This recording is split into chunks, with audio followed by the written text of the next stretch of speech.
Morning student, welcome in the class. This is your second part of the history, lesson third class 6।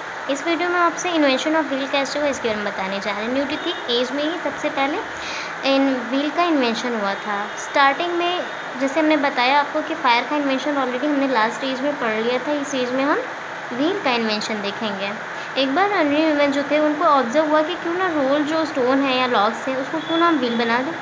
उन्होंने क्या किया, उसमें क्या हुआ, उससे उन्होंने वुडन स्लेट्स बनाया। बट उसके लिए उन्हें एनर्जी की ज़रूरत होती थी जिससे वो पुल उससे कर सकें, बट वो ईज़िली स्लाइड नहीं हो पाता था। फिर बाद में मतलब बिगनिंग में तो ऐसा नहीं हो पाता था, बट बाद में उसमें काफ़ी एक्सपेरिमेंट किए गए, उसको राउंड बनाया गया। बाद में उसको काफ़ी ज़्यादा फास्टर और एक अच्छा बनाया गया। ठीक है, फिर उसके बाद जब उसमें काफ़ी ज़्यादा एक्सपेरिमेंट किए गए, उसके बाद उसको बहुत ही ज़्यादा अच्छा इफेक्टिव हो जाने के बाद उसको कई पर्पज़ से इस्तेमाल किया गया। इसी व्हील को स्टार्टिंग में ये स्लेट्स से ही पहले बहुत तरह के पर्पज़ में इसको इस्तेमाल किया गया। जैसे इस व्हील का आविष्कार हमने किस चीज़ में किया, कॉटन स्पिनिंग के लिए इस्तेमाल किया गया, पॉटरी बनाने में इस्तेमाल किया गया इसी व्हील का। ठीक है, पॉटरी बनाने में भी इस्तेमाल किया गया, स्पिनिंग कॉटन मतलब उसमें धागा बुनने के लिए भी, और पॉटरी जो घड़ा होता था उसको भी बनाने में व्हील का इस्तेमाल किया जाता था। तो ये हो गया हमारा इन्वेंशन ऑफ व्हील। नेक्स्ट है, उस समय लोगों की क्लॉथिंग कैसी थी। ज़्यादा कुछ इन सब में डिफरेंट हम नहीं पाएंगे, बट थोड़ा बहुत डिफरेंट है।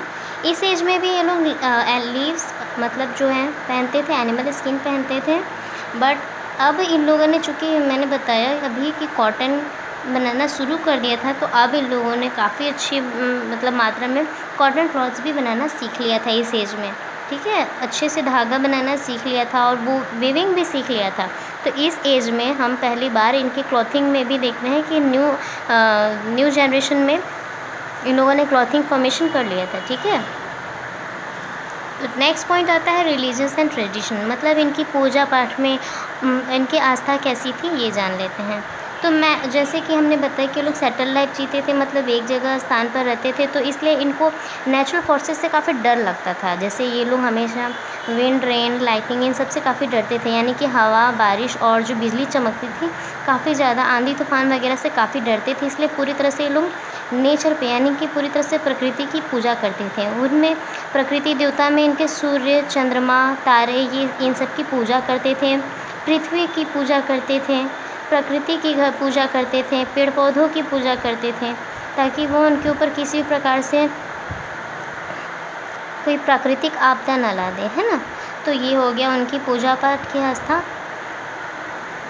एक और पॉइंट इसमें बताया गया है कि इस एज में भी लोग, मैंने आपको मेसोलिथिक में भी बताया था कि वे लोग जो बरीड पीपल मतलब जो डेड पीपल होते थे उनको बरी करते थे। ठीक है, यानी कि ज़मीन के नीचे दफन करते थे टूल्स से, वही जो टूल्स बनाते थे उन्हीं से उन्हें दफन करते थे ज़मीन के नीचे। और जो भी इंसान मरता था उसकी आवश्यकताओं की चीज़ें पॉटरी में करके उनके साथ रख देते थे। उनका मानना होता था कि वो लोग हमेशा आते हैं अपनी जर्नी करने, तो उसमें उनको जो भी चीज़ों की आवश्यकता होगी वो अपना यूज़ में लाएंगे। तो इस तरह की आस्थाएँ थी उनकी।